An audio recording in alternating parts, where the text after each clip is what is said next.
In early 2017, I planned a 100-mile backpacking route between Ardgour and Mull, which I originally imagined hiking with my brother James.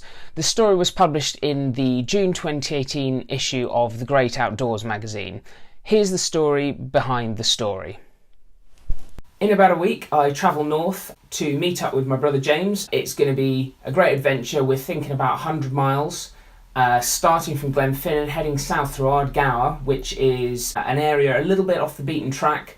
After hiking through Ardgour, we arrive at somewhere called Loch Allen, where we'll get the ferry across to the Isle of Mull. I'm really looking forward to the Mull bit. It's going to be great, I think. I've never been to Mull before. James knows it quite well, so he's told me to expect eagles, spectacular coastlines, rugged mountains. It sounds fantastic. We're just getting stuff organised at the moment. I'm printing out maps, getting food ready, and then I think we'll be good to go.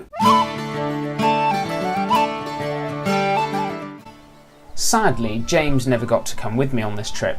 In summer 2017, he began to experience some of the symptoms associated with Lyme disease, a tick-borne infection, and was quickly diagnosed. Although he was lucky to be treated at a hospital where Lyme was thoroughly understood and therefore quick action was taken, he was in no condition to hike a challenging route through mountains. I'd have to hike alone. So I set out from Glenfinnan 2 days ago, and I walked south into the Cona Glen. My original plan had been to climb some of the mountains between Glenfinnan and here, but the weather's just been too awful, so I took my foul weather alternatives. I'm currently camped on a small knoll of land above the Strontian River. That's the Bialik that I came down from yesterday. I had 2 Bialiks to cross yesterday. They were both pathless and quite difficult actually. I only ended up walking 9 miles because the ground was just so rough. This is the Ukworks wee nest. It's performing really well to keep the midges off me.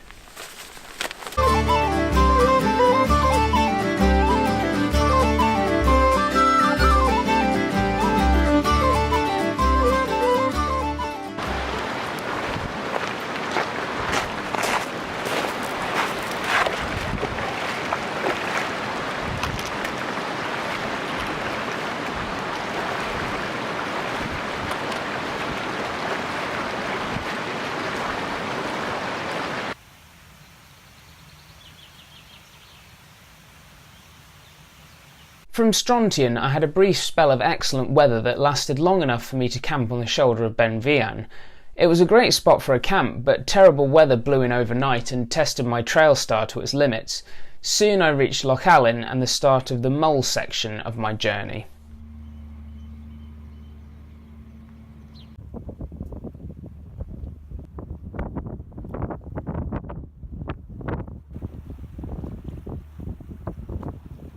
I'm on the Isle of Mull, and the weather for a change is actually good.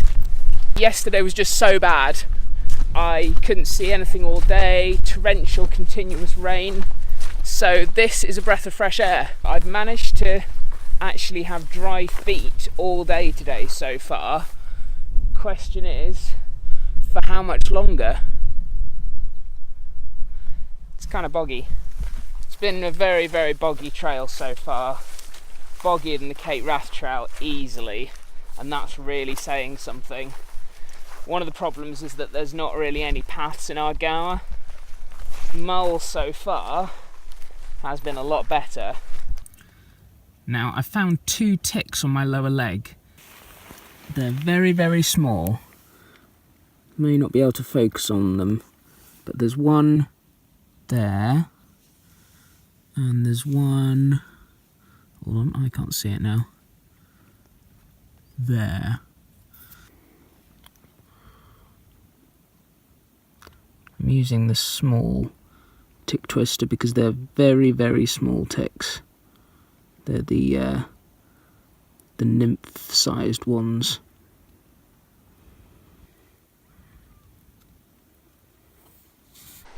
Look how beautiful it is.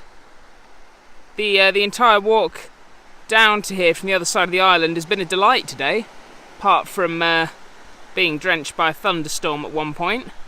And in that direction of the sea cliffs I'll be walking to later on, possibly tomorrow. Overnight, the wind changed direction by 180 degrees and rain started coming in through the entrance of my trail star. I had to detach the guy line leading up to the front trekking pole and peg it to the ground. This creates a very baggy entrance because the trail star's a 5-sided pyramid, so as you can see it's now quite baggy, but it keeps the wind from getting into my shelter, and it'll keep the rain off me should it rain again, which I'm hoping it won't.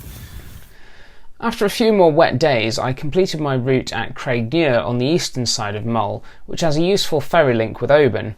The bunkhouse at Ardgour is excellent and had the added entertainment of a resident bat in the common room. Does the fly really low? Oh, so close.